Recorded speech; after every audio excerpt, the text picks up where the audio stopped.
ధర్మాన్ని పట్టుకుంటే మీరు పాడవరు, మీకు రక్ష ధర్మమే. అది చెప్పడానికే రామాయణం వచ్చింది.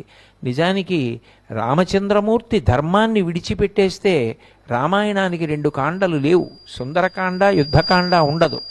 కిష్కింధకాండలో ఆయన సుగ్రీవుడితో స్నేహం చేసుకోవడం మానేసి వాలితో సంధి చేసుకుని ఉంటే వాలి చిటిక వేస్తే రావణాసురుడు సీతమ్మని తీసుకొచ్చి ఇచ్చేస్తాడు. అయినా అధర్మంలో ఉన్న వాలితో సంధి చేసుకుని నా భార్యని తెచ్చుకునే కన్నా కష్టపడి తెచ్చుకుంటాను తప్ప ధర్మం తప్పను అని ఆయన సుగ్రీవుడితో సంధి చేసుకుని ఆ సీతమ్మని మళ్ళీ తన భార్యగా పరిగ్రహించడానికి అంత కష్టపడి హనుమతో సందేశం పంపించి యుద్ధం చేయవలసి వచ్చింది.